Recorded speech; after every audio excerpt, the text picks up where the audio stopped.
Hi, welcome to my biology revision class. Today our topic is ecosystem.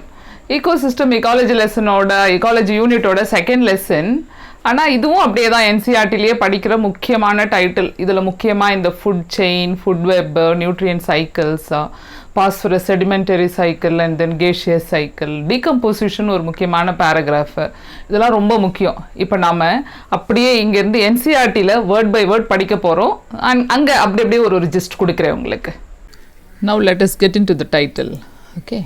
So ecosystem, you know what ecosystem is. There is an interaction between abiotic and biotic factors.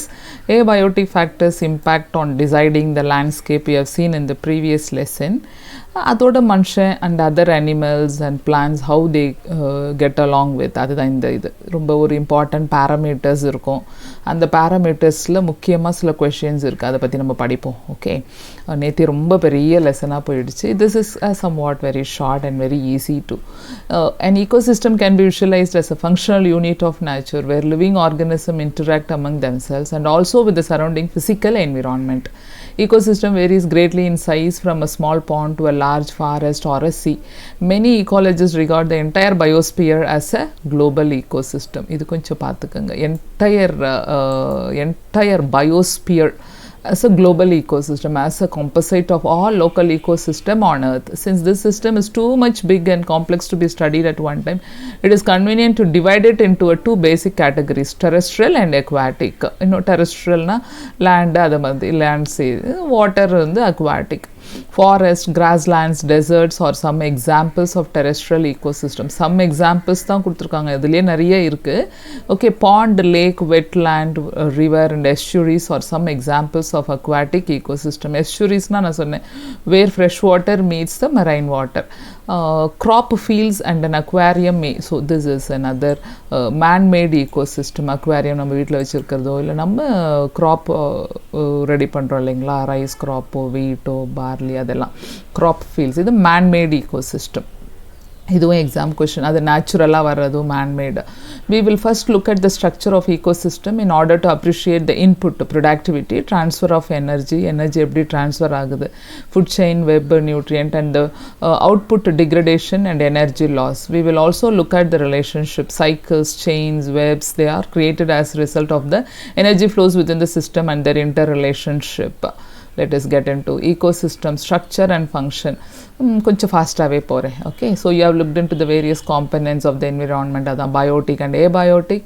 You studied how the individual biotic and abiotic factor affected each other and their surrounding. Let us look at the components of the more integrated manner and see how the flow of energy takes place within these components of the ecosystem. அதுக்குள்ளே எப்படிலாம் நடக்குது. Interaction of biotic and abiotic components. இந்த இதில் நான் stratification பற்றி நேற்று சொன்னேன். the vertical distribution of different species occupying the different level. நேற்று சொன்ன ஞாபகம் இருக்குன்னு நினைக்கிறேன் உங்களுக்கு இந்த போன சாப்டரில். தட் இஸ் வித் ஒரு டாலஸ்ட் பிளான்ட்டு, டாலஸ்ட் ஷ்ரப், அப்படியே வேர்ட்டிக்கலாக அப்படியே குறைஞ்சி கீழே வரும்போது ரொம்ப குட்டியாக கிராஸஸ், ரன்னர்ஸ், ட்ரெய்லர்ஸ், அதெல்லாம் குட்டி குட்டியாக அப்படியே தரையோடு போகிறது, அதெல்லாம் தான் இந்த. ஸோ இங்கே கொடுத்துருக்காங்க பாருங்கள், herbs, grasses occupy the bottom layer. The components of the ecosystem are seen to function as a unit when you consider the following aspects: productivity, decomposition, energy flow and nutrient cycle. இதெல்லாம் முக்கியமான components, அது முக்கியமான parameters. இதை பற்றி ஒன்றுனா நம்ம இப்போ டீட்டெயிலாக படிப்போம். Okay, to understand the ethos of an aquatic ecosystem, let us take a small pond as an example. This is fairly a self-sustainable unit. ஒரு pond ecosystemங்கிறது self-sustainable, அதுவே பண்ணிக்கும், அதுவே மாற்றிக்கும், அதுவே எல்லாம் பண்ணிக்கும், ஏன்னா அதில் எல்லாமே இருக்குது. rather simple example that explain even the complex interaction that exists in an aquatic ecosystem. A pond is a shallow water body in which all the above mentioned four basic components of an ecosystem are well exhibited. The abiotic component in the water with all the dissolved inorganic and organic substances with the rich soil deposits at the bottom of the pond. So இதெல்லாம் abiotic component, இந்த organic and inorganic. இந்த solar input இருக்குது, cycle of temperature, day length and the other climatic conditions regulate the rate of function of the entire pond. The autotrophic components include the phytoplankton, some algae and floating, submerged and marginal. இதில் பார்த்துக்கோங்க ஒரு bond ஈகோசிஸ்டத்தில் என்னெல்லாம் இருக்குது அப்படின்னு சொல்லிட்டு. அதில் marginal plants found at the edges. அப்புறம் the consumers are represented by the zooplanktons. First phytoplankton the one which makes food. Zooplankton first level consumer அதெல்லாம் குட்டி குட்டியா இருக்கும். And free swimming and bottom dwelling forms, the decomposers or the fungi, bacteria and flagellates especially abundant in the bottom. So இதெல்லாம் எங்க இருக்கும்னா bottomல. The system performs all the function of any ecosystem and of the biosphere as a whole. Conversion of inorganic into organic material with the help of a radiant energy of the sun by the autotrophs. Consumption of the autotrophs by heterotrophs. Decomposition and mineralization of the dead matter of release them back for reuse by the autotrophs. These events are repeated over and over again. There is a unidirectional movement of energy. There is a unidirectional movement of energy towards the higher trophic level and its dissipation and loss as a heat to the environment. That is அதனுடைய energy flow usually unidirectional flow. இது கொஞ்சம் முக்கியமான line. Okay, we have just gone through இப்போ எங்க போனோம். Yeah, unidirectional movement of energy. And productivity, first இப்போ productivity ன்னு பாத்தீங்கன்னா constant input of solar energy, how the food is prepared, அதுதான் productivity. Okay, primary productivity is defined as the amount of biomass or organic matter produced per unit area. நல்லா ஞாபகம் வச்சுக்கோங்க, per unit area over a time period. எவ்வளோ food ready பண்ணுது biomass plant during photosynthesis. It is expressed in terms of weight or energy kilocaloriesல. The rate see per unit area over time, எவ்வளோ டைமில் எத்தனை area, அதுதான் இங்கே மீட்டர்ஸில். Okay, எவ்வளோ food. The rate of biomass production is called productivity. எவ்வளோ photosynthetic efficiency தான் productivity. It is expressed in terms of grams per year or kilocalories per meter. அதாவது that is the area இல்லாட்டி ஒரு வருஷத்துக்கு எவ்வளோ time period. To compare the productivity of different ecosystem, and it can be divided into gross primary productivity and net primary productivity. Gross primary productivity of an ecosystem is the rate of production of organic matter during photosynthesis. அதுதான் gross primary productivity, மொத்தமா என்ன produce பண்ணுதோ. ஆனால் considerable amount of GPP is utilized by plants in respiration.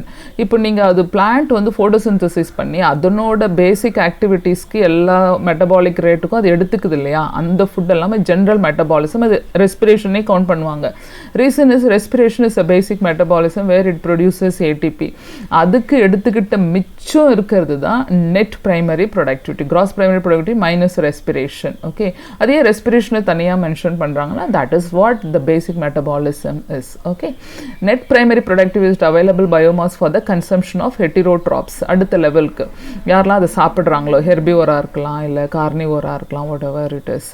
Secondary productivity is defined as the rate of formation of new organic matter by consumer. இப்போ consumer எவ்வளோ ready பண்ணுறான்னா அதுதான் secondary productivity. Primary productivity depends on the plant species inhabiting a particular area. It also depends on a variety of environmental factors. Availability of nutrients, photosynthetic, இந்த line பார்த்துக்கோங்க, இதெல்லாம் depends on environmental factors, availability of nutrient and photosynthetic efficiency of a plant. Therefore, it varies in different types of ecosystem. The annual net primary productivity of the whole biosphere is approximately 170 billion tons of organic matter. In occupying the 70% of the surface, the productivity of the ocean are only 55 billion tons. ஏன் அங்கே அவ்வளோ கம்மியாக இருக்குது அப்படி? Rest of the source is on land. Discuss the main reason for the low productivity of ocean with your teacher. ஏன் அவ்வளோ கம்மியாக இருக்குது அப்படின்னு நம்ம யோசித்தோம்னா algae தான் அங்கே பேசிக் ப்ரொடியூசர்ஸ். அதனால் அதுவும் இல்லாமல் the consumption rate அங்கே அதிகம். The more animals are there. Okay, so அதெல்லாம் வச்சு approximately they've just put this. அடுத்தது second important component is decomposition.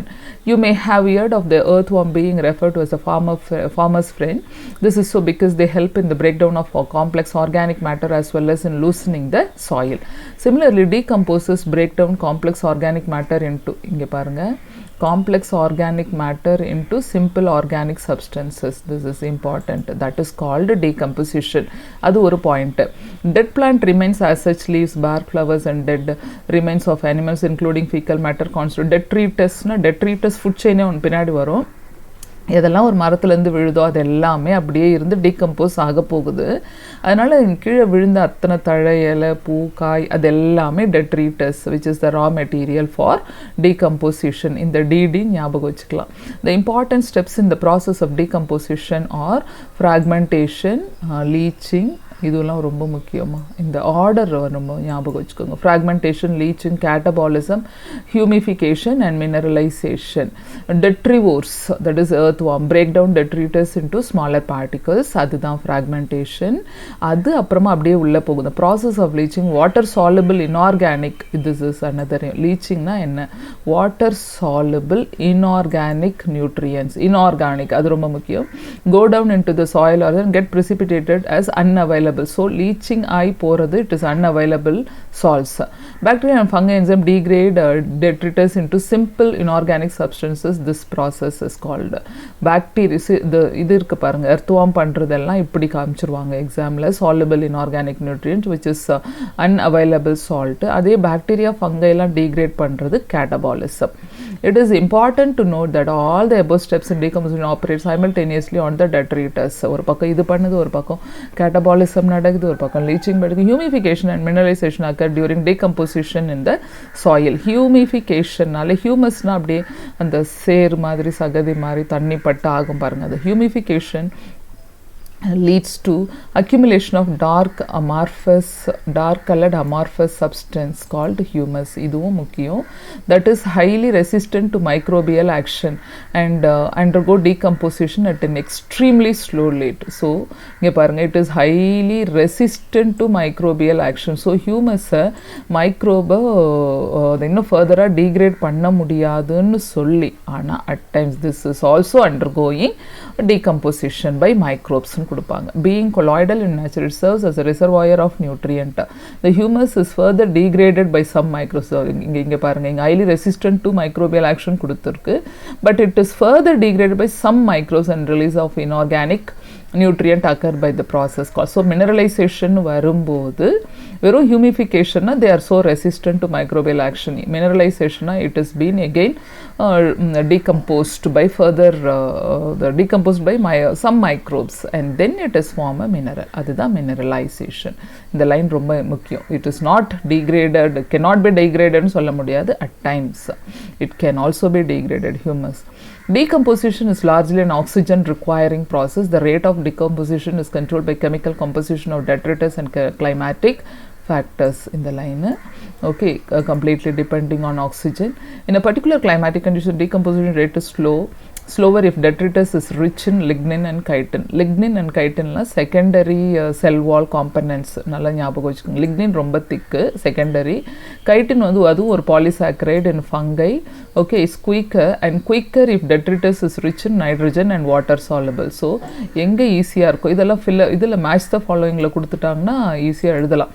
lignino chitino late ஆகும், இதெல்லாம் ஈஸியா நடந்துரும். Temperature and soil moisture are the most important climatic factor that regulate decomposition through their effects on the activities of soil microbes. Warm and moist environment favor decomposition, whereas this is also warm and moist environment favors decomposition, and low temperature and anaerobiosis inhibit decomposition, resulting in buildup of organic material. எங்க ரொம்ப ஃபாஸ்டா நடக்கும், எங்க ஸ்லோவா நடக்கும், அந்த மாதிரி. அடுத்த ஒரு important component is energy flow. Except for the deep sea hydrothermal ecosystem, sun is the only source of energy for all ecosystem on earth. Of the incident solar radiation, less than 50% of its photosynthetic, நம்ம போன லெசன்லேயே சொன்னேன், இந்த photosynthetic active radiation that is the place where the plant is going for an autotrophic mode of preparation, that is they carry on photosynthesis. We know that plants and photosynthetic and chemosynthetic bacteria fix sun radiant energy to make food from simple inorganic materials. Plant capture only 2 to 10% of the power, and this small amount of energy sustain the entire world. This amount is very important, how much they capture the light from sun. So it is very important to know that how the solar energy captured by plants flow through different organism of an ecosystem. All organisms are dependent for their food on producers either directly or indirectly. So you find unidirectional flow of energy from the sun to producers and then to consumers. This in keeping with the first law of thermodynamics. First law of thermodynamics oda yara compare பண்றாங்க அப்படினா Sun கிட்ட இருந்து மட்டும்தான் வருது நமக்கு source of energy, அங்கேருந்து மட்டும்தான் light temperature, அதிலேருந்து ஃபுட்டு ரெடி ஆகுது. அது ஒரு யூனிடிரெக்ஷனல். Further, ecosystem are not exempt from the second law of thermodynamics.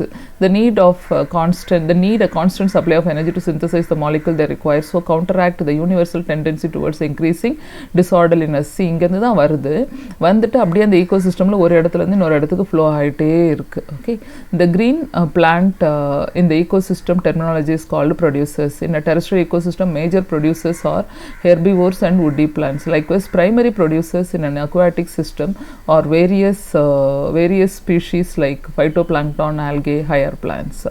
And you have read about the food chain of web that exists in nature, starting from the plant, from chain or rather webs are formed such that an animal feeds on a plant or an another animal and in turn is food for another. The chain na neenga paakalam, food chain na oru trophic level la innoru trophic level ku move aayite irukku. Food web na அப்படியே மிக்ஸ்டா எல்லா பக்கமும் எல்லா டைரக்ஷன்லயும் போகும். So food web வந்து multi directional, food chain வந்து unidirectional. இங்க பாருங்க, no energy that is trapped into an organism remain it forever. The energy trapped by the producer hence is either passed on to the consumer or the organism dies. Death of an organism in the beginning of the detritus food chain web. இப்போ நீங்க ஜெனரலா food chain பாத்தீங்கன்னா 2 food chains will be there, detritus food chain and grazing food chain அப்படின்னு சொல்லுவோம். Grazing food செயின்னா அப்படியே primary ப்ரொடியூசர்ல இருந்து ஆரம்பிக்குது. டெட்ரிட்டஸ் ஃபுட் செயின்னா it is starting from the decomposers. Okay, பின்னாடி வரும். All animals depend on plants, okay, for their food needs. They are called consumers. அந்த கன்சியூமர்லேயே பிரைமரி கன்சியூமர், செகண்டரி கன்சியூமர். இப்போ பாருங்க, the herbivores are primary consumer, the plant eaters. Insect, birds and mammals in terrestrial ecosystem or mollusk in aquatic ecosystem. இப்போ the consumers that feed on these herbivores or carnivores, primary carnivores, those secondary consumer, those the animals that depend on the primary carnivores for food are labeled secondary carnivores. இங்க பாருங்க, ப்ரொடியூசரை சாப்பிட்றவங்கலாம் primary consumer. Primary கன்சியூமருக்கு இன்னொரு பேர் herbivore. இது primary கன்சியூமரை சாப்பிட்றவங்கலாம் secondary consumer, அவங்க பேர் carnivore. ஜென்ரலாக கார்னிவோர்னு நம்ம சொல்லிடலாம். Okay, detritus food chain, அதுதான், it is starting from decomposers which are heterotrophic organism. So begins with dead organic matter. That's very important. Mainly fungi and bacteria. They meet their energy and nutrient requirements by degrading dead organic matter or detritus. These are also known as saprotrophs. Saprophytic na உங்களுக்கு தெரியும் இல்லையா, they just live on the dead and decayed components. Decomposers secrete digestive enzymes that break down dead and waste material into simple inorganic material. Okay, and in an aquatic system, GFC, grazing food chain, is the major conduit for energy flow. As against this, in terrestrial ecosystem, a much larger fraction of energy flows through the detritus food chain than through the GFC. Okay, detritus food செயின்ல இருந்து நிறைய pass ஆகுது terrestrial ecosystem ஜிஎஃப்சியை விட, aquatic சிஸ்டமை விட. Okay, அது கொஞ்சம் ஞாபகம் வச்சுக்கோங்க இந்த ரெண்டு line. Detritus food chain may be connected with the grazing food chain at some level. Some of the organisms are DFC or prey to the GFC2. கண்டிப்பாக அதை சாப்பிட்டுட்டு இருக்கோம். And in a natural ecosystem, some animal like cockroaches, crows, etc. are omnivores. These natural interconnection of food chain make a food web. Interconnection of food chain na food web. Okay, organisms occupy a place in the natural surrounding or in a community according to their feeding relationship with other organisms. Based on the source of their nutrition or food, organism occupies அது ஒரு organism எந்த level of trophic occupy பண்ணியிருக்கோ அதான் அந்த trophic level of an organism. Producers being the first trophic level, இது second, இது third level, இது fourth level. Okay, good you see this diagram? Easy it is. Primary producers, இவங்க தான் ப்ரொடியூசரே, உலகத்தில் autotrophs தான் ப்ரொடியூசர்ஸ். இவங்க தான் ஃபர்ஸ்ட் லெவல். செகண்ட் லெவல் அதை சாப்பிட்ற ஹெர்பிவோர்ஸ், அதுக்கப்புறம் அதை சாப்பிட்ற பிரைமரி கன்சியூமர்ஸ். ஓகே, இவங்க secondary, that is carnivores, and then tertiary consumers. இது இங்கேருந்து இது third level, fourth level. So நீங்கள் எந்த ecosystem எடுத்துக்கிட்டாலும் இந்த ஒரு எனர்ஜி ஃப்ளோ ட்ராஃபிக் லெவல் 4 தான், அதுக்கு மேலே போகாது, அப்படியே 4ஓடு தான் நிற்கும். And the important point to note is that the amount of energy decreased at successive level. ஒரு லெவல்லேருந்து அடுத்த லெவலுக்கு போகும்போது அப்படியே 10% தான் போகுது. இதுதான் 10% லான் வரும். படிப்போம். When any organism dies, it is converted into detritus or dead biomass that serves as an energy source for decomposers. Organisms at each trophic level depend on those at the lower trophic level for their energy demand. இப்போ ஒரு trophic level, each trophic level has a certain mass of living material at a particular time called as the standing crop. ஒரு trophic level certain mass of எதெல்லாம் living material இருக்கோ ஒரு particular timeல, that is called standing crop. Standing crop is measured as the mass of living or அதனுடைய biomass எவ்வளோ production or the number in a unit area. இது வேற இந்த biomass, இந்த standing crop living material இருக்கிறது standing crop, அவ்வளோதான். The biomass of a species is expressed in terms of fresh or dry weight. Measurement of biomass in time of dry weight is more accurate. Okay, எல்லாம் போயிட்டு வெறும் இந்த minerals அதெல்லாம் இருக்கும், அதுதான் இந்த dry weightல வர்றது. The number of trophic levels in the grazing food chain is restricted as the transfer of energy flows 10%. Only 10% of the energy is transferred to each trophic level from the lower trophic level. ஒரு லெவல்லேருந்து இன்னொரு level போகும்போது just 10%. So இது 10% லானே சொல்லுவோம் நம்ம. Okay, in nature it is possible to have so many levels: producer, herbivore, primary, consumer, secondary. இப்போ இங்கேருந்து பாருங்கள், சன்லேருந்து வருது, இங்கேருந்து அடுத்த லெவலுக்கு போகும்போது 10%, இங்கேருந்து இந்த லெவலுக்கு போகும்போது 10%, இங்கேருந்து அடுத்த லெவலுக்கு போகும்போது 10%. ஏன்னா அதனுடைய heat energy there for their own metabolic activity they are releasing the excess thing and they consume whatever they wish to take. Rest only it can be transferred to the next level, அதான் 10% law. Okay, ecological pyramids அடுத்த title. Ecological பிரமிட்னா எப்படி? Pyramid of number, biomass, energy, எப்படி ஒரு லெவல்லேருந்து இன்னொரு level. So the terms of number 3 இருக்குது, 3. இதில் எனர்ஜி மட்டும் எப்பவுமே ரிவர்ட்டில் போகவே போகாது. இன்வெர்டட் பிரமிட் எப்பவுமே எனர்ஜியில் வராது. இது ரெண்டுத்துலேயும் ஒரு சிச்சுவேஷன் பார்த்து மாறும். ஸோ இந்த base of each pyramid represent the producers. So இங்கே producers, primary consumer, secondary consumer and tertiary consumer. இந்த நம்பரையும் கொஞ்சம் கரெக்டாக பார்த்துங்க. சம்டைம்ஸ் இந்த நம்பரை கொடுத்துட்டு இது எதில் வருது, இதுக்கு நீங்கள் ப்ரைமரி கன்சியூமர் போட்டால் எவ்வளோ போடுவீங்க அப்படின்னு கொடுக்கலாம், பர்சன்டேஜ்லேயும் கொடுக்கலாம். கொஞ்சம் இந்த diagrams are very important. Pyramid of number இது. And only 3 top carnivores are supported in an ecosystem. இங்கே வந்தீங்கன்னா ட்ரை வெயிட்டு, பயோமாஸு, இதுவும் பாருங்கள், இது இன்னும் இவ்வளோ வைடு 809லேருந்து 1.5க்கு ட்ரை வெயிட்டுக்கு வந்துருச்சு. ஆனால் இங்கே this is the inverted pyramid of biomass. Small standing crop of phytoplankton supports large standing crop of zooplanktons. Sometimes aquatic ஈகோசிஸ்டமில் இப்படி போகிறதுக்கு சான்சஸ் இருக்குது. இப்போ பின்னாடி வரும். இது எப்பவுமே இன்வெர்ட்டடாக ஆகாத எனர்ஜி பிரமிட். அப்படியே 10,000, 1,000, 100, 10. ஸோ 10% லாவை ஃபாலோ பண்ணுற எனர்ஜி பிரமிட். இப்போ படிப்போம். Any calculation of energy content, biomass or number has to include all organism at that trophic level. No generalization we make will be true if we take only a few individuals at any trophic level into an account. Also, a given organism may occupy more than one trophic level. இதுவும் ஒரு exam. So more organism, any organism can occupy this level, second level, third level, tertiary, எப்படி ஒன்றா இருக்கலாம். மேனியை கூட எடுத்துக்கிட்டால் அப்படி தான். வெறும் பிளான்ட் மட்டும் சாப்பிட்றவங்க ஹெர்பிவோராக இருக்கலாம், இல்லை எல்லாத்தையும் சாப்பிட்றவங்க செகண்டரி டெர்ஷரி கன்சியூமர்லேயும் இருக்கலாம். It all one must remember that the trophic level represent a functional unit, not a species as such. A given species may occupy more than one trophic level in the same ecosystem at the same time. For example, a sparrow is a primary consumer when it eats seeds, fruits, peas, and a secondary consumer when it eats insects. And understood? இப்போ நான் human being சொன்னேன், இவங்க ஸ்பாரோவோட அதை சொல்லியிருக்காங்க. ஓகேவா, இதையும் அப்படியே பார்த்துக்கோங்க. And can you work out how many trophic level human being will be there in any function, because he'll eat whatever available on this earth planet.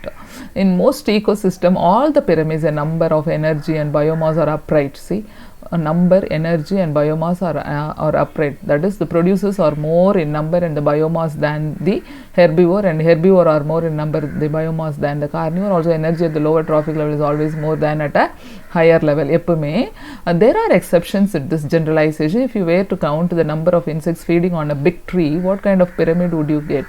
ஒரே ஒரு tree, number of insects நிறைய இருக்கு, நம்பர் உல்டா ஆயிடுச்சு. Now add an estimate of the number of small birds depending on the insects. as also the number of large birds eating the smaller. Draw the shape you would get.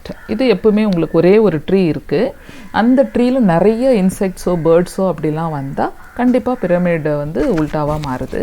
The pyramid of biomass in sea is also generally inverted because the biomass of fishes far exceeds than that of the phytoplankton. Phytoplanktonோட number of fishes or எதுவுமே உங்களுக்கு வந்து வேற லெவலில் அதிகமாக இருக்கும். So it's not that the paradox. How would you explain this? Because it has to survive, no, அதனால. Okay, sea is also generally inverted because the biomass of fishes far exceeds. Okay, அதுவும் ஒரே ஒரு blue வேலியோ இல்லை ஒரு பெரிய what is that, ஒரு அது என்ன நம்ம ஜாஸ் ஃபிஷ்ல வருமே இந்த, like if you take a big fishes, you know, அந்த பயோமாஸே ஒரு எக்ஸ்ட்ராஆர்டினரிலி பிக். ஓகே, ஸோ அப்படி வரும்போது ஷார்க்கெல்லாம் எடுத்துக்கிட்டிங்கன்னா, shark was the term which I wanted to tell. ஷார்க்கு இந்த ரொம்ப ஹியூஜ் கவுண்ட், அதனுடைய சைஸ் எல்லாம் ஒரு மேசிவ் சைஸ் அப்படின்னா automatically the biomass of fishes is exceeds only. Pyramid of energy is always upright, இது ஞாபகம் வச்சுக்கோங்க. ஏன்னா எனர்ஜி பிரமிட் எப்பவுமே தலைக்கீழாக வரவே வராது.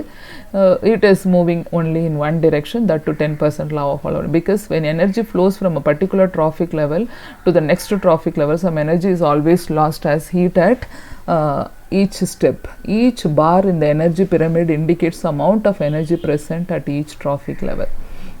However, there are certain limitations of ecological pyramids, such as it does not take into account the same species belonging to two or more trophic level. It assumes a simple food chain, something that almost never exists in nature. It does not take into account the same species belonging to or more trophic level. It assumes a simple food chain, but it does not accommodate a food web. Moreover, saprophytes are not given any place in ecological pyramid. இது வந்து அதனுடைய negative point. சாப்ரோஃபைட்ஸ்க்கு பிளேஸே இல்லை நம்ம food பிரமிடில், ecological பிரமிடில். அதுவும் exam question.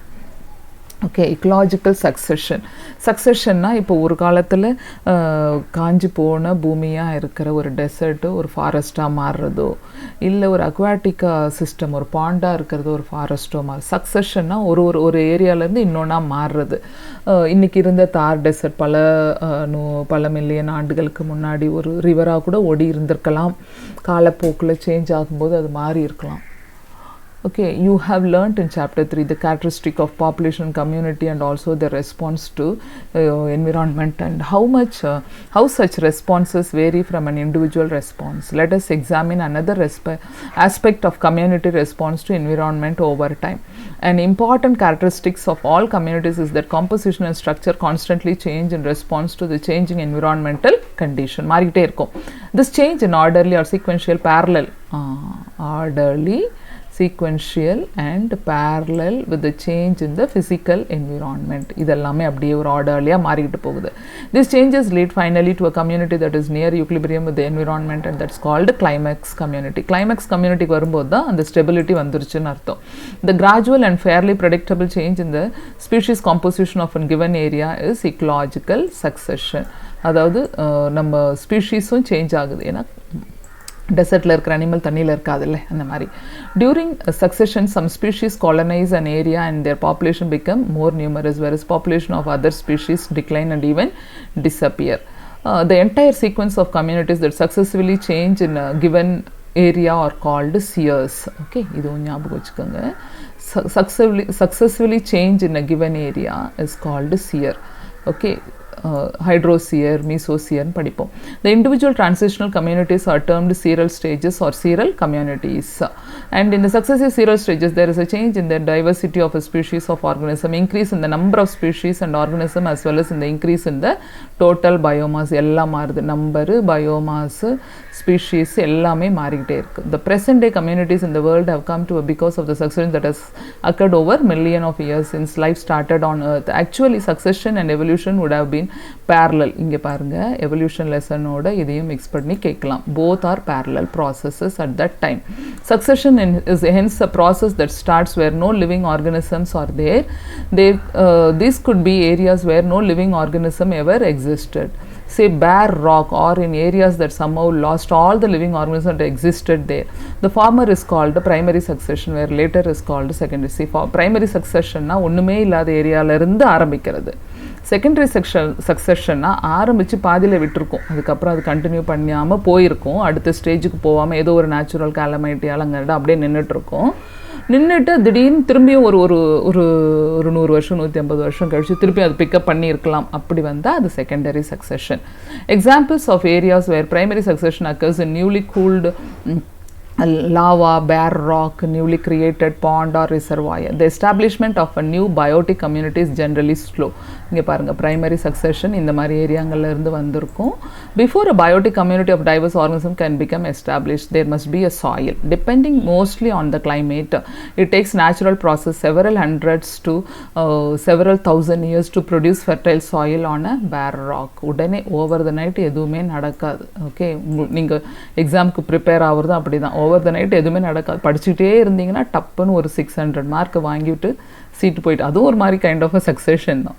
Secondary succession begins in areas where natural biotic communities have been destroyed, such as the abandoned farmlands, burned or cut forest lands that have been flooded since some soil or sediments was present. அதான் இப்போ ஏற்கனவே இருந்து நின்றுட்டு இருக்கோம், இல்லாட்டி ஏதாவது ஒரு natural கலமைட்டியில் அப்படியே பாழாய் நின்றுட்டு திருப்பவும் அங்கேருந்து சாயில்லாம் இருக்கும். வேறு அடுத்த லெவலில் இருந்து succession is pastor.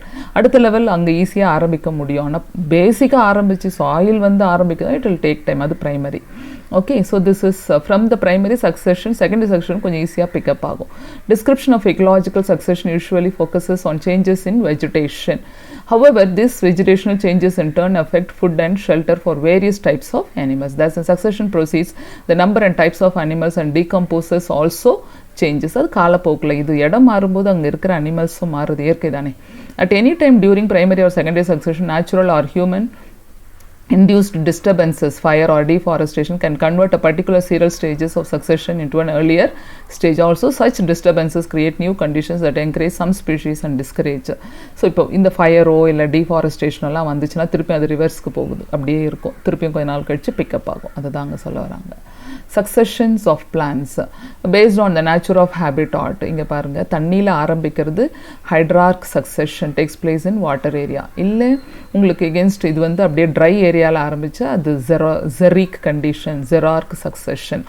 Okay, xeric to மீசிக்னா மீடியம். ஸோ யூஸ்வலாக நமக்கு ஹைட்ரோஃபைட், மீசோஃபைட்டு அண்ட் ஜெரோஃபைட் படிப்போம் இல்லையா. வாட்டரில் இருக்கிறது ஹைட்ரோஃபைட்டு, இந்த மாதிரி ட்ரை பிளேஸில் டெசர்ட்டில் இருக்கிறது ஜெரோஃபைட்டு. ரெண்டுத்துக்கும் நடுவில் இருக்கிறது நம்ம மாமரம், நீமெல்லாம் மீசோஃபிட்டிக் பிளான்ட்டில் வரும்.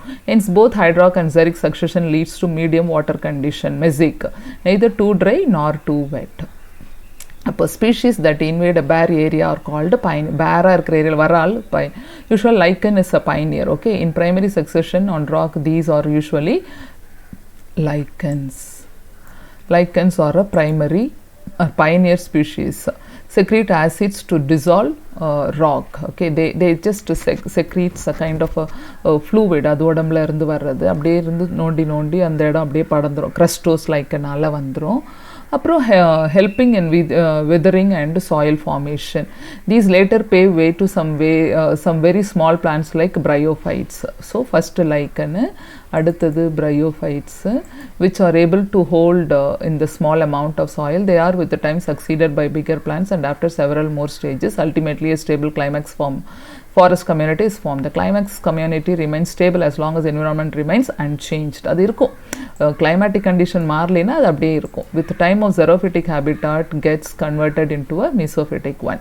In primary succession in water, the pioneers are the small. இங்கே பாருங்க, அது xericல lichen, இங்கே phytoplanktons தான் primary, that is pioneer species. They are replaced with time by free floating angiosperms, then by rooted hydrophytes, sedges, grasses, and finally in the order is important. Okay, the climax again would be a forest. Picture path solitare. A secondary succession, the species that invade depend on the condition of the soil, availability of water, the environment, எல்லாத்தையும் சேர்த்து வச்சு the primary secondary succession it happens. Since soil is already there, the rate of succession is much faster and hence climax is easily reached. What is important to understand is that succession, particularly primary succession, is very slow process, taking maybe thousands of, just a minute, thousands of years for the climax to be reached.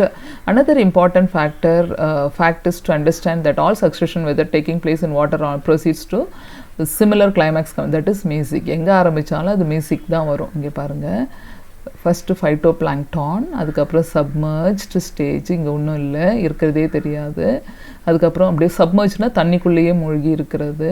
அதுக்கப்புறம் இங்கே ஃப்ரீயாக float ஆகிறதுக்கு இதுக்கு root system இருக்குது. அதுக்கப்புறம் இங்கே இருந்து இது என்ன பண்ணும், ரீடு ஸ்வாம்ப் ஸ்டேஜ். இந்த ரீடு ஸ்வாம்பில் அப்படி லைட்டாக ஓரமாக இப்படிலாம் வந்து ப்ரையோஃபைட்லாம் வரும். மார்ஷ் மெடோ, இங்கேயும் அப்படியே சதுப்பு மாதிரி இருக்குது. சைஸ் ஆஃப் த பிளான்ட் தான் மேட்டர். இதில் எக்ஸாமில் குழப்பம் வந்துடும். இது அப்படியே சப்மர்ஜ் ஈஸியாக கண்டுபிடிச்சிடலாம், இது ஃப்ரீ ஃப்ளோட்டிங்கும் ஈஸியாக கண்டுபிடிச்சிடலாம். இது ரெண்டுத்துக்கும் கொஞ்சம் குழப்பம் வரும். இங்கே என்ன ஒரு இதுனா, this is placed within water level, கொஞ்சம் தான் ரைஸ் ஆகிருக்கும். இது நல்லா ஓரெல்லாம் வந்து நல்லா பெருசாக வளர்ந்துருக்கும். இந்த தொடப்பம்லாம் வர அந்த பிளான்ட்டெல்லாம் இங்கே ஈஸியாக வரும் மார்ஷ் மெடோ ஸ்டேஜில். அதுக்கப்புறம் ஷ்ரப் வந்துருச்சு. ஷ்ரப் வந்த பிறகு you can just go on with forest community. So this is easy to understand. Okay, very easy to understand diagram பார்த்தீங்கன்னா.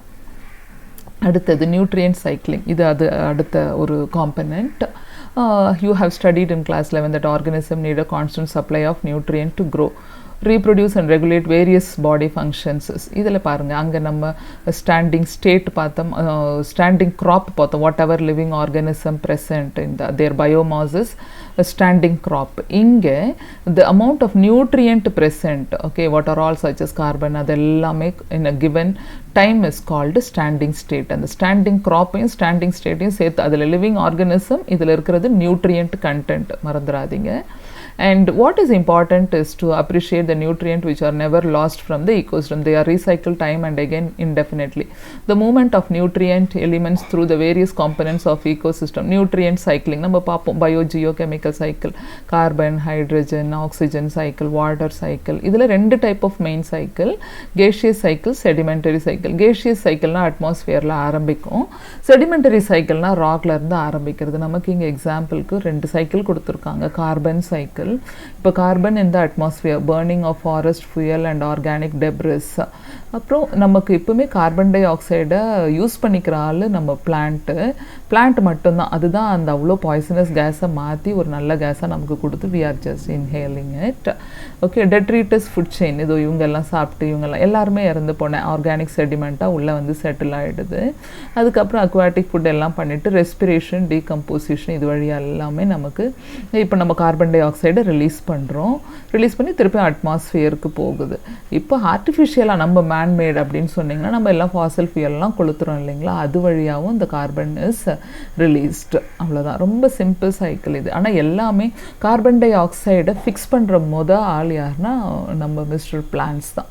குட்டி குட்டி பிளான்ஸ் ஆகட்டும், என்ன planktons, phytoplanktons, everything fixes carbon dioxide. அதில் இப்போ உங்களுக்கு அனிமல்ஸோட பாடியிலலாம் கால்கேரியஸ் ஷெல் எல்லாம் வருது இல்லையா, ஸ்னெயில், அதிலெல்லாம் அப்படியே போகுது. அதெல்லாம் இறந்த பிறகு எல்லாமே போன பிறகு அதனுடைய கார்பன் டை ஆக்சைடு எல்லாமே அப்படியே releases in the atmosphere. Okay, and reservoir for gaseous type of nutrient cycle, nitrogen carbon cycle exists in the atmosphere in the sedimentary sulfur and phosphorus cycle. The reservoir is located in earth crust. Environmental factors, example soil moisture, pH, temperature, இதெல்லாமே regulate the rate and release of nutrients into the atmosphere. The function of the reservoir is to meet with the deficit which occurs due to imbalance in the rate of influx, and எவ்வளோ உள்ள வருது வெளியே போகுது, அந்த balance பண்ணுறதுக்கு எல்லாமே தான் this is useful. Ecosystem, carbon cycle இப்போ நம்ம பார்த்தோம் பாருங்க, அது அப்படியே ஞாபகம் வச்சுக்கோங்க மைண்டில். Carbon constituent 49% dry weight of organism. Okay, next only to water, நம்ம உடம்புல ஹையஸ்ட். இது அப்படியே உங்களை பயோமாலிக்யூல்ஸ் லெசனோட லிங்க் பண்ணி ஞாபகம் வச்சுக்கணும். If you look at the total quantity of global carbon, we find that 71% of carbon is found in the ocean. Okay, 71, இந்த percentage தான் முக்கியம். சைக்கிள் ஈஸியாக ஞாபகம் வந்துடும். தி oceanic reservoir regulates the amount of carbon dioxide in the atmosphere. Fossil fuel also represent a reservoir of carbon. Carbon cycling occurs through atmosphere, ocean and through living and dead organism. According to one estimate, 4 into 10 to the power of 13 kg of carbon is fixed. இது எல்லாமே ஒரு ஒரு rough estimation தான். A considerable amount of carbon returned to the atmosphere as CO2 through respiratory activities of producers and consumer. நம்ம respire பண்ணுறது. Decomposers also contribute substantially to CO2 pool by their processing of waste material and dead organic matter of land or ocean. Some amount of fixed carbon is lost to sediments. Burning of wood, forest fire and combustion of organic matter, fossil fuel, இதெல்லாம் அப்படி இதெல்லாம் நம்ம additional source நம்ம release பண்ணுற CO2. நமக்கு தெரியும் இன்றைக்கி தேதிக்கு CO2 தான் குளோபல் வார்மிங்லேயே நிற்குது. அதை பற்றி நம்ம லாஸ்ட் லெசனில் படிப்போம். Human activities have significantly influenced the carbon cycle. Rapid deforestation and massive burning of fossil fuel for energy and transport have significantly increased the rate of release of carbon dioxide into the atmosphere. So human activity தானே நம்ம இவ்வளோ பொல்யூஷனுக்கு ரீசனாக இருக்குது. அதை பற்றியே அதுக்கு தான் ஒரு தனி சாப்டர். Ecosystem, phosphorus cycle, இது வந்து sedimentary cycles. Phosphorus is a major constituent of biological membrane, nucleic acid and cellular energy transfer, ATP, cellular energy transferred na adenosine triphosphate, அதான் இந்த phosphorus. Many animals also need large quantity of this element to make shells, bones, இதெல்லாம் நம்ம bone teeth எல்லாமே phosphorus base. The natural reservoir of phosphorus is rock which contains phosphorus in the form of phosphates. When rock are withered, minute amounts of these phosphates dissolve in soil solution and are absorbed by the roots of the plant. Herbivores and other animals obtain this element from plants. The waste products of the dead organisms are decomposed by phosphate solubilizing bacteria releasing phosphorus. Unlike carbon cycle, there is no respiratory release of phosphorus into carbon cycle. அது respiration வழியாக தான் போகுது. இங்கே அதெல்லாம் ஒன்றுமே இல்லை. இது என்ன இப்போ ராக் விதர் அதுலேருந்து minute amount of phosphate dissolvents ஆகுது. அப்படியே அங்கேருந்து மண்ணிலேருந்து ரிலீஸ் ஆகுது. Herbivore and other obtain this elements அங்கேருந்து தான் நம்ம எடுத்துக்குது. அதுலேருந்து நம்ம எடுத்துக்கிறோம் வேஸ்ட் ப்ராடக்ட். இந்த ஷெல் அது இதெல்லாம் போன் எல்லாம் மேசிவாக டிஸ்ட்ரக்ட் ஆகும்போது டீகம்போஸ் ஆகும்போது some amount is released. Everything is coming to our body only via the plant. Unlike carbon cycle, there is no respiratory release. Can you differentiate between the carbon? இது ஈஸியாக சொல்லிக்கலாமே. அது atmospheric cycle, இது ராக்கில் ஆரம்பிக்குது, அது அதிகமாக இருக்குது, இது கம்மியாக இருக்குது. அதுக்கப்புறம் இது டோட்டலாக டிபெண்டிங் ஆன் எர்த். அது வந்துட்டு 2-3 சோர்ஸஸ் இருக்குது அதுக்கு. Okay, we don't release it via respiration or any other process. And the மாதிரி difference carbon and the மாதிரி பண்றோம். The other two major and important difference between carbon and phosphorus cycle are firstly atmospheric input of phosphorus through rainfall are much smaller than carbon input, and secondly gaseous exchange of phosphorus between organism and environment are negligible. Simplified model of இங்கே எப்படி சும்மா கொடுத்துருக்காங்க பாருங்கள். Rock மினரல்ஸ்லேருந்து withering, rocks are withered, soil solution, soil solutionக்கு ஆகுது. ஆனால் இப்போ other things are all detritus, செத்து போனதோ இல்லை நம்ம எரிஞ்ச பிறகு இருக்கிற எலும்போ அது இதெல்லாமே வந்து is coming back to this after decomposition. Okay, so இப்படி பார்த்துக்கோங்க, இதுவும் முக்கியம். இதோ இந்த ஏரோ மார்க்கை வச்சு எக்ஸாமில் மாற்றிலாம் ஏரோ மார்க் போட்டிருந்தாங்கன்னா அங்கே மாட்டிக்குவீங்க. ஸோ இந்த ஏரோ மார்க்கில் இந்த சாயில் சொல்யூஷனுக்கு வருது, ராக்ஸ் விதராய் வருது, மற்ற அனிமல்ஸ் செத்து போய் கன்சியூமர்ஸோ இல்லை ப்ரொடியூசர்ஸோ எல்லாம் செத்து டைரெக்டாக ப்ரொடியூசர் செத்தாலும் வருது, கன்சியூமர் செத்தாலும் வருது. சாயில் சொல்யூஷன்லேருந்து அப்படியே ப்ரொடியூசருக்கு போகுது. ஸோ இந்த cycle it's very important. Okay, and let us go to the ecosystem surveys. Healthy ecosystems are the base for a wide range of economic, environment and aesthetic goods and services. The products of ecosystem processes are named ecosystem services. இவங்க ஒரு அப்ராக்சிமேட்டாக எவ்வளோ carbon di oxide நம்ம earth planet நமக்கு release பண்ணி எப்படி plant மாற்றுது அந்த மாதிரி ஒரு ஜென்ரல் ஒரு ரஃப் எஸ்டிமேஷன் அதெல்லாம். Healthy forest ecosystem purify air and water, mitigate drought and flood, cycle nutrients, generate fertile soils, provide wildlife habitat, maintain biodiversity, pollinate crops, provide storage site for carbon and also provide aesthetic, cultural and spiritual. தெரியும் ஃபாரஸ்ட்லேருந்து நமக்கு என்னெல்லாம் கிடைக்குதுன்னு. Though the value of such services of biodiversity is difficult to determine, it seems reasonable to think that biodiversity should carry a hefty price tag. இதுக்கெல்லாம் நம்ம ப்ரைஸே போட முடியாதுல்ல. அப்போ இவர் கொடுக்குறாரு காஸ்டான்சா, Robert காஸ்டான்சா and his colleagues have very recently tried to put price tags on nature's life support service. இது நல்லா இருக்குல்ல. Researchers have put an average price tag of US million $33 trillion a year on these fundamental ecosystem services which are largely taken for granted. So அப்ராக்சிமேட்டாக இவ்வளோ காசு கொடுத்து தான் நம்ம வாங்க வேண்டிய விஷயம்லாம் ஈஸியாகவே நமக்கு நேச்சர் கொடுக்குது. ஆனால் நீங்கள் ஏன் அதையெல்லாம் பாழ் பண்ணிக்கிட்டு உட்காந்துருக்கீங்க?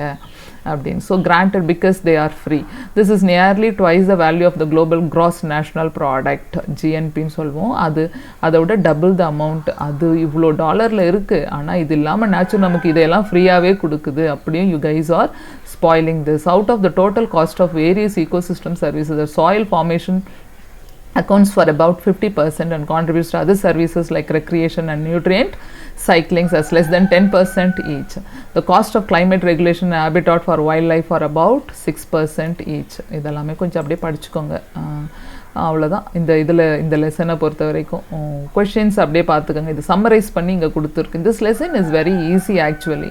கொஷின் பேங்க் and then அந்த 4 parameters, அதில் முக்கியமாக டீகம்போசிஷன், ecosystem சர்வீஸ்லேருந்து இது வரைக்கும் வந்த மாதிரி இல்லை. anyhow you just go through, we cannot predict because botany zoology பிரியும் போது கார்பன் சைக்கிள்னால் முக்கியமாக பிளான்ட் வரும்போது பாட்னியில் தூக்கி ஒரு கொஷினை போட்டும் வைக்கலாம். ஓகே, சக்சஷனில் கொஷின் இருக்கும், ப்ரைமரி அண்ட் டெர்ஷியரி அப்படின்னு ப்ரைமரி செகண்டரி சக்சஷன் சொல்லிட்டு போட்டு வைக்கலாம். ஸோ இதெல்லாம் ரொம்ப இம்பார்ட்டண்ட் பாயிண்ட்டு. இதெல்லாம் படிச்சுட்டு then you please come back to the question bank and other things and hope that it will be easy. இப்படி படிச்சாதான் புரியும். word by word is very important. okay,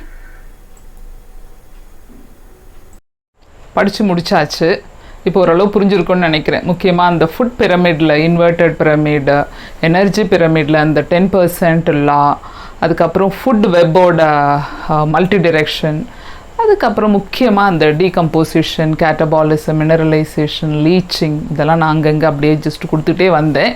இதெல்லாம் ரொம்பவே முக்கியம். கண்டிப்பாக அந்த ஒரு பேராகிராஃப் எக்ஸாம் பாயிண்ட் ஆஃப் வியூவில் ரொம்ப முக்கியம். அதுக்கப்புறம் இந்த நியூட்ரியன் சைக்கிளில் அப்படியே கொஞ்சம் பார்த்துக்கலாம். நம்ம அது ஒரு 6th ஸ்டாண்டர்ட்லேருந்து படிச்சுட்டு வரது தானே. ஸோ ஆக மொத்தம் when compared to the first lesson, இந்த லெசன் ரொம்ப ஈஸி தான், நீங்கள் படிச்சுடுவீங்கன்னு நினைக்கிறேன். இதுலேருந்து ஒரு 2 to 3 கொஷின், சம்டைம்ஸ் 4 கொஷின் கூட மாட்டலாம். ஆனால் 2 to 3 கொஷின் கம்பல்சரியாக வந்துடும். கொஞ்சம் நல்லா படிங்க. நான் தான் படிச்சுட்டேனே, நான் அப்படியே கேட்டுக்கிட்டேன் போது நீங்களும் ஒரு தடவை படிங்க. படிச்சுட்டு யூ ஜஸ்ட் கம் பேக். நம்ம அடுத்த லெசனுக்கு போகிறதுக்கு முன்னாடி சப்ஸ்கிரைப் பண்ணுங்கள், ஷேர் பண்ணுங்கள். தேங்க்யூ.